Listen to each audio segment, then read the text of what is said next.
Joey Fatone, and you're watching ShowbizMonkeys.com. Check it out, it's a lot of fun. Yeah! Around this town, I'm alright.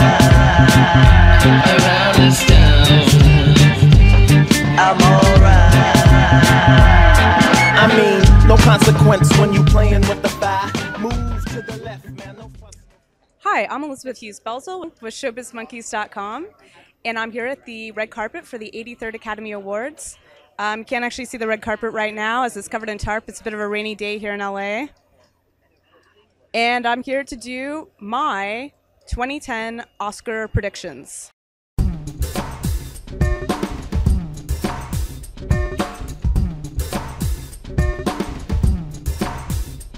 right, let's start with Best Supporting Actor. There were a lot of really great actors that are nominated for this award this year, but I think that it's pretty much a shoo-in for either Christian Bale or Jeffrey Rush. Christian Bale definitely had the most flamboyant performance in The Fighter, but Jeffrey Rush also put in a very solid performance in The King's Speech. And that movie has the most Oscar nominations of any film this year, so I think he's also a strong contender. So toss up on that one.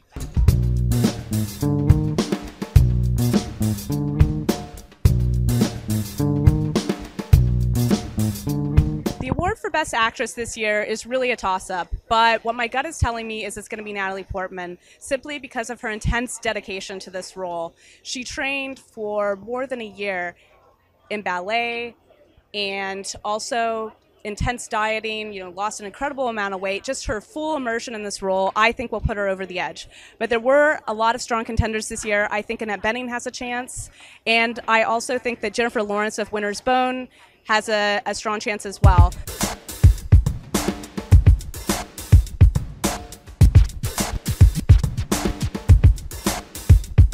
For Best Supporting Actress, I am almost 100% positive that True Grit's Haley Steinfeld is going to win. She put in such a spunky, wonderful debut performance that I think that she's definitely going to win.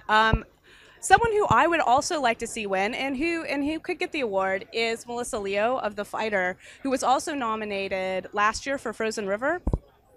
And she's a great character actress who's finally come into her own and is being recognized for her immense talent.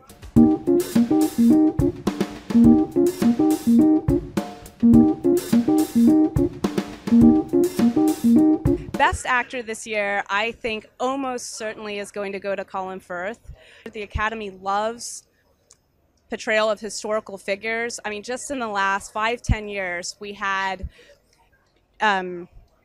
Jamie Foxx winning for his portrayal of Ray Charles. We had Forrest Whitaker winning for his portrayal of Idi Amin, and Sean Penn winning for his portrayal of Harvey Milk. So the Academy loves when actors portray historical figures. Additionally, Colin Firth's character has, a stutter, which, the Academy also loves when characters have a psychological or neurological disorder. I mean, you could call it the Rain Man factor. So I think that it's pretty much a shoo-in for Colin Firth.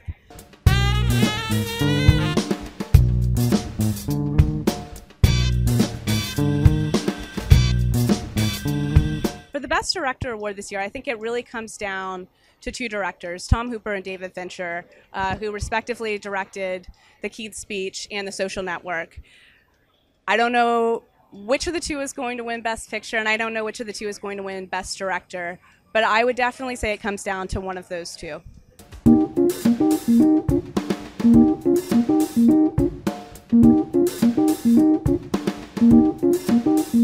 All right, and I think that the award for Best Picture deserves a little more conversation than the others, as it is the most coveted award, most prestigious award. So let's go through all the different nominees, and then I'll tell you what my pick is for the 83rd Academy Awards Best Picture winner.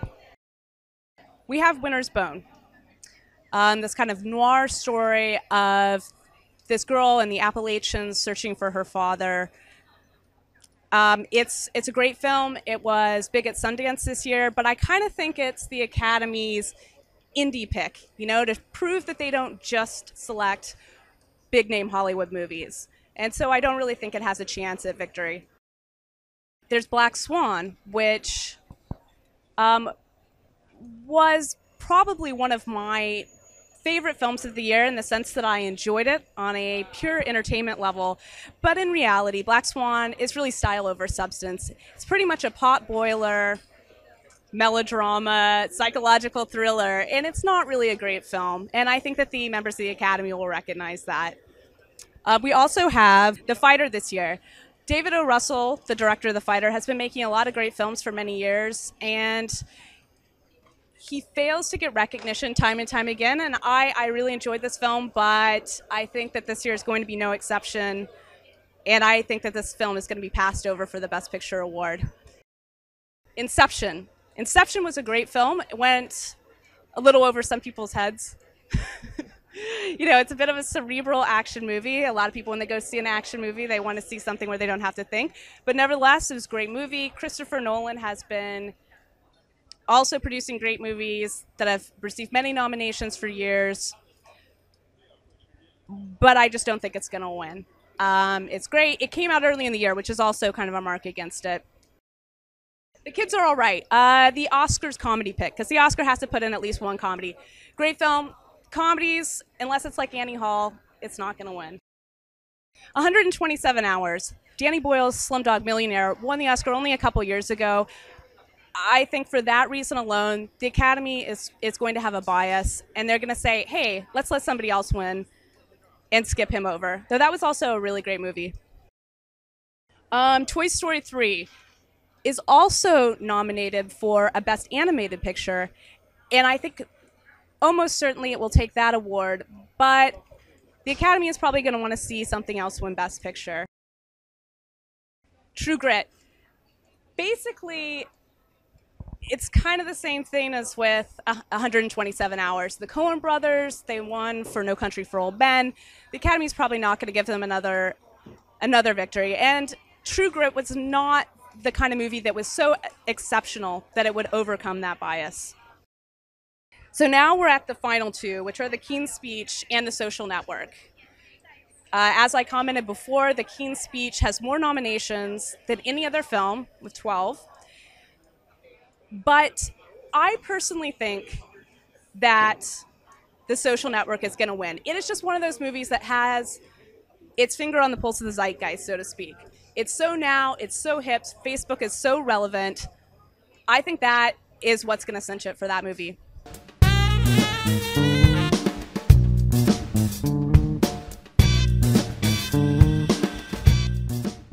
This is Elizabeth Hughes Belzil with ShowbizMonkeys.com, and those are my Oscar predictions for 2010. I think we got it. But you know, this is just one man's opinion. Here, give me the camera. I want to hear what you have to say. Okay. Well, this is very unorthodox. I guess for my Oscar predictions, I mean, you covered the awards. I'll cover the rest of it.